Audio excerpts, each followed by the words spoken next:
গণতন্ত্রের মূল নীতিকে ঊর্ধ্বে তুলে ধরে শত প্রতিকূলতা ও ঝড়ঝাপটা অতিক্রম করে রাজনৈতিক কার্যক্রম চালিয়ে এসেছে।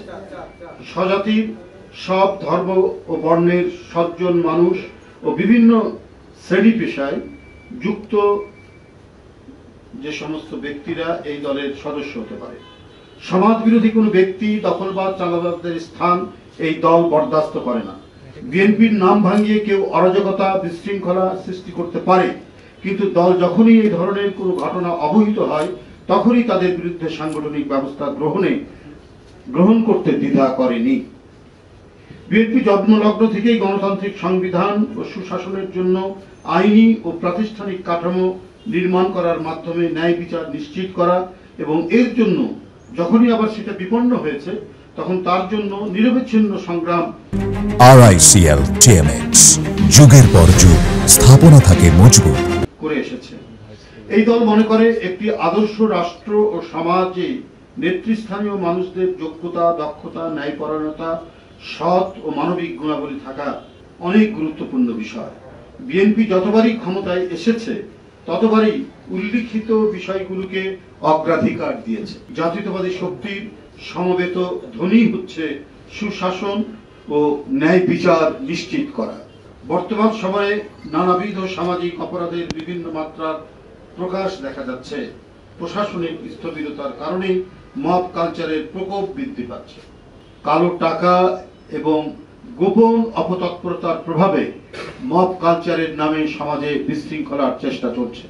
আবার অন্যদিকে অত্যন্ত পরিকল্পিতভাবে প্রযুক্তি ব্যবহার করে স্বার্থান্বেষী মহল বিএনপির নামে সামাজিক যোগাযোগ মাধ্যমে নানা অপপ্রচার চালাচ্ছে। এই পরিকল্পিত অপপ্রচার, অপতৎপরতা কৃত্রিমভাবে তৈরি সামাজিক অশান্তি ও গণতন্ত্রের পথ চলাকে বাধাগ্রস্ত করা এবং নির্বাচন পেছানোর সুদূর প্রসারী পরিকল্পনা বলে জনগণ মনে করে।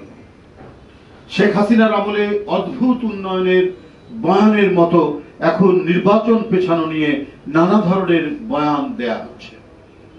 সাংবাদিক বন্ধুরা, বিএনপির নাম ভাঙিয়ে যারা অপকর্মের সাথে জড়িত তাদের বিরুদ্ধে তাৎক্ষণিকভাবে দল থেকে সাংগঠনিক ব্যবস্থা গ্রহণ করে আসা হচ্ছে। দলের ভেতরে থাকা অপকর্মের সাথে যুক্ত হলে, দলের ভেতরে থাকা কোনো ব্যক্তি অপকর্মের সাথে যুক্ত হলে তাকে কোনোভাবেই ছাড় দেওয়া হচ্ছে না। ইতিমধ্যে বেশ কিছু নেতাকর্মীকে বহিষ্কার, অব্যাহতি প্রদান, পদ স্থগিত, কারণ দর্শানোর নোটিশ প্রদান করা হয়েছে।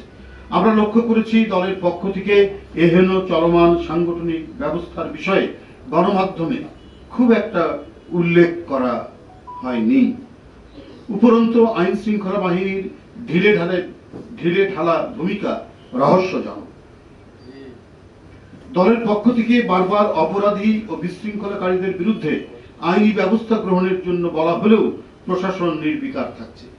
আমরা অনেককেই বলছি, টেলিফোন করে বলছি যে এই, এবং তারা বিএনপির নাম ভাঙিয়ে কাজ করছে, কিন্তু আমরা পুলিশ প্রশাসন বা প্রশাসনের কাউকে বললে পরে তারা নানা অজুহাত দিয়ে সেটাকে ডাইভার্ট করার চেষ্টা করছে। এর কারণ কি আমরা বুঝতে পারছি না।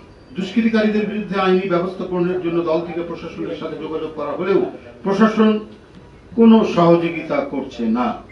অন্তর্বর্তীকালীন সরকার ক্ষমতাসীন হওয়ার পর থেকে এখন পর্যন্ত পুলিশ প্রশাসন খুব একটা সক্রিয় হয়নি, বরং কোনো কোনো ক্ষেত্রে কেউ কেউ উদ্দেশ্য প্রণোদিতভাবে কল কাঠি নাড়ছেন বলে স্পষ্টত প্রতীয়মান হয়। এরকম পরিস্থিতি চলতে থাকলে সমাজ, সংস্কৃতি, সভ্য আচরণ বিপন্ন হয়ে পড়বে। প্রশাসনিক এই নিষ্ক্রিয়তার কারণে জনগণের এখন জীবন মরণের প্রশ্ন।